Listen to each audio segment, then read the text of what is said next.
Today we're going to talk about applications of exponential functions, and so we're going to start with exponential growth and decay, and so this is your basic model right here.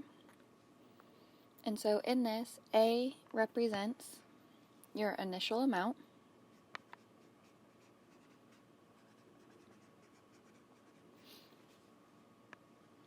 B represents your growth factor,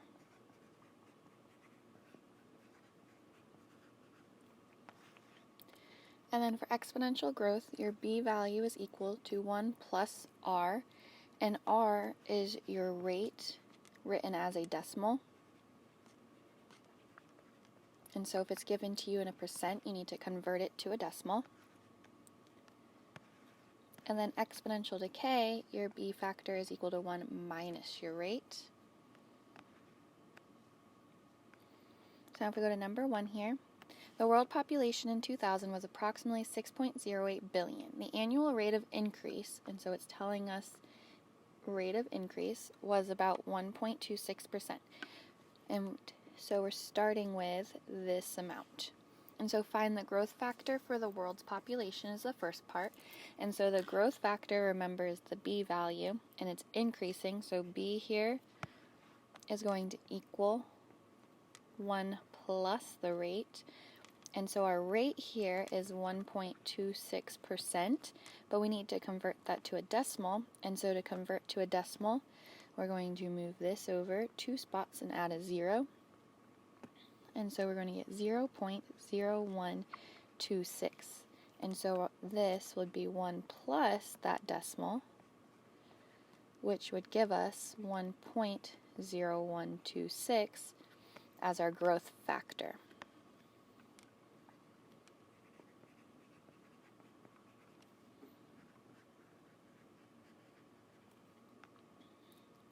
Then it says B, suppose the rate of increase continues to be 1.26%. Write a function to model world population growth.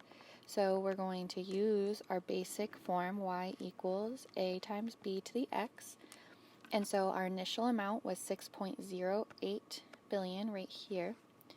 And so we're going to say y equals 6.08 times our growth factor raised to the x, and x would represent time. Number 2, a computer valued at $6,500 depreciates at the rate of 14.3% per year. Write a function that models the value of the computer. And so, again, we're going to use y equals a times b to the x. And so y equals, our initial amount is 6,500 times, it's depreciating, so it's going to be 1 minus our rate. And so remember, our rate is 14.3%, but we need to convert that to a decimal, and to do that, we move our decimal place over twice. So we'd get 0.143, so we put that into our equation, and it's raised to the x. And so now it says find the value of the computer after 3 years. So that means that after 3 years here, x equals 3.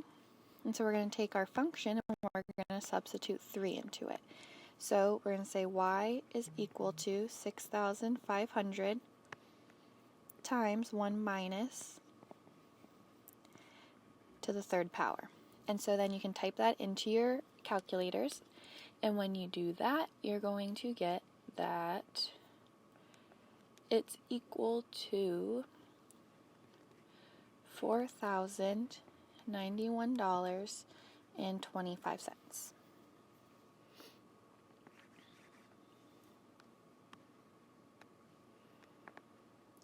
The value of an industrial machine decreases 25% per year. After 6 years, the machine is worth $7,500. What was the original value? Okay, so we have our ending value here, so we're going to say 7,500 equals our initial amount of A, which we do not know, times it's decreasing, so 1 minus our rate of 25%. Remember, move that decimal over 2 spots. and then that's raised to the time, which was 6 years, so that's to the 6th power. So we're going to start by simplifying this portion right here.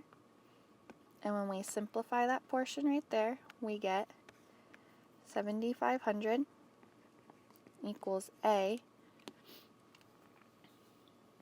times 0.178. And so now we're going to solve for A by dividing by that decimal on each side. And we find that our initial amount that we started with was $42,134.83.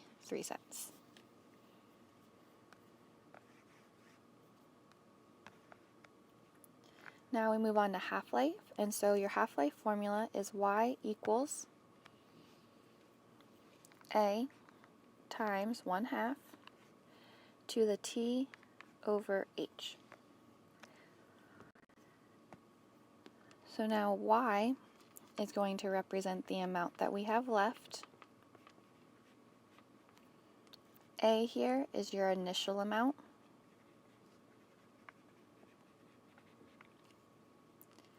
T here is your time.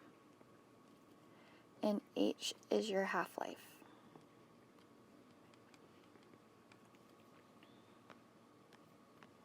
So the half-life of a substance is the time it takes for half of the material to decay, because it's going to go away. So now number 4, a 3,000 milligram sample of a certain radioactive element has a half-life of 3 seconds. How much of the sample remains after 1 minute? So this is what we're starting with, so that's our A value. Has a half-life of 3 seconds, so that's going to be H in our formula, and the sample remains after 1 minute. Now we run into an issue because this is 3 seconds and this is 1 minute, so our units don't match up. So we need to change 1 minute to be 60 seconds. So when we do that, we're going to use our formula y equals A times 1/2 to the T over H, and so we get y equals, we started with 3,000 milligrams times 1/2. It's going to be for 60 seconds over, and our half-life is 3 seconds. And so you can just type that into your calculator, and when you do that, you get that you have this many milligrams left at the end of a minute. Now number 5. Arsenic 74 is used to locate brain tumors. It has a half-life of 17.5 days. Write the exponential decay function of a 90 milligram sample. Use the function to find the amount remaining after 6 years. So for this right here, we're going to say we have y equals, we're starting with a 90 milligram sample times 1/2, and so it's raised to the time over our half-life, which was 17.5. And so now we have it's going to be for 6 days, so we're going to do T equals 6. So y equals 90 times 1/2 to the 6 over 17.5. And you type that right into your calculator, and you're going to get that you have 70.96 milligrams left.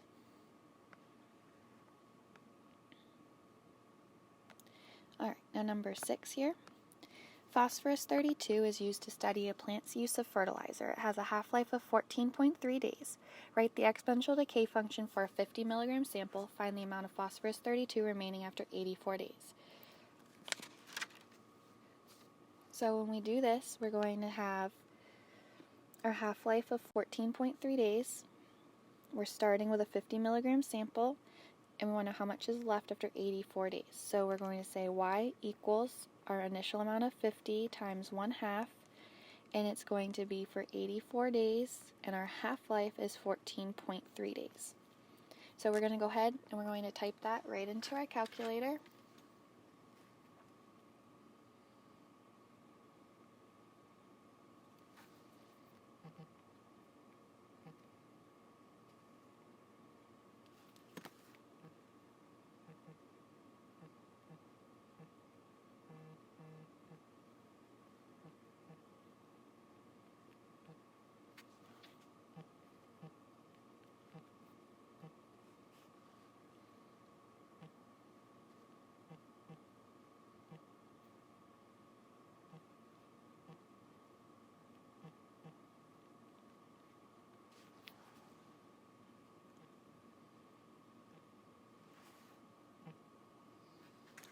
And you're going to get that you have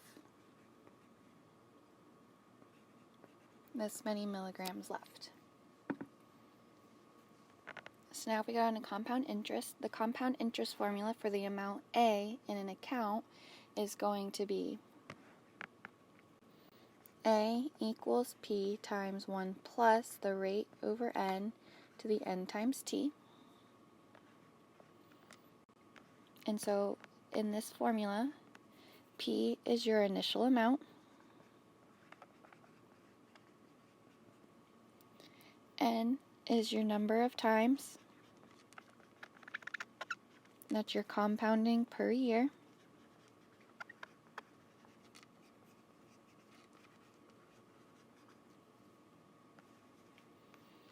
R is your rate, but again this needs to be written as a decimal,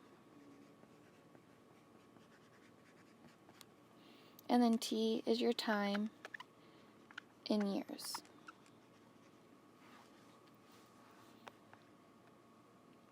So number 7, Jodi's parents started a savings account for her when she was born. They invested $500 in an account that pays 6% interest compounded annually. Find the balance of the account after 3 years. So we have the initial amount of $500, which is our P, 6% interest rate. So we need to convert this to a decimal, so we get 0.06. Compounded annually tells us that our N value is 1 because it's compounding 1 time per year, and then 3 years means our time is 3. So now in our equation we're going to say, okay, A equals our initial amount of 500 times 1 plus our rate divided by the number of times we're compounding per year raised to the power of the number of times we compound per year times our time. And when you do that, you get that you'll have $595.51.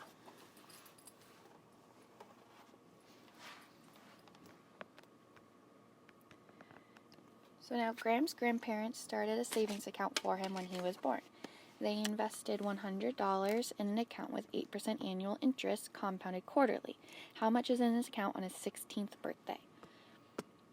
So we're starting with $100. Our rate here is 8%, but that has to be written as a decimal. Compounded quarterly, well there's 4 quarters in a year, so that's going to be 4 times per year. And then how much is in the account on his 16th birthday? So that's going to be after 16 years. So now we're going to say, okay, well A is equal to our initial amount of 100 times 1 plus our rate over the number of times we compound per year raised the number of times we compound per year times our time. And then when you put this into your calculator,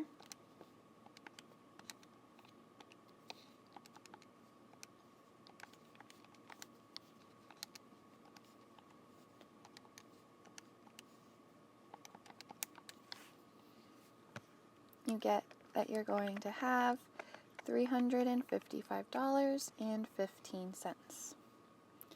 So now we're going to go back down to interest compounded continuously. This is when you're going to use the formula A equals P times E to the RT. P, R, and T all represent the same as above. E here is a number that's approximately 2.718, and that continues on forever and never repeats. So now suppose your ancestor deposited $5 in an account with an annual interest rate of 3.5% compounded continuously. So start with $5, interest rate compounded continuously tells us that we're going to use this formula. If the money was first deposited 200 years ago, what is the value of the account today?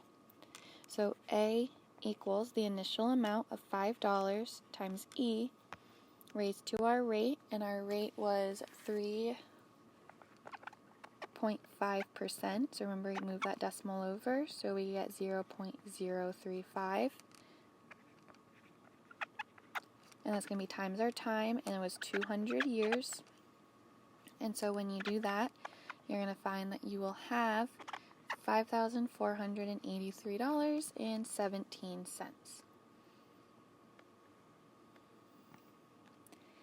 So now number 10. Suppose you invest $1,050 in an annual interest rate of 5.5% compounded continuously. Find the amount after 5 years.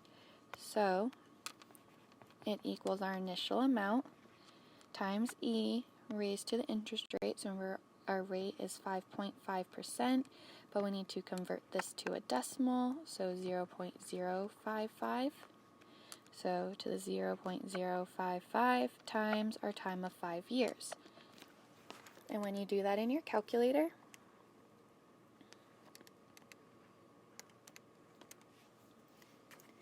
you'll find that you would have $1,382.36.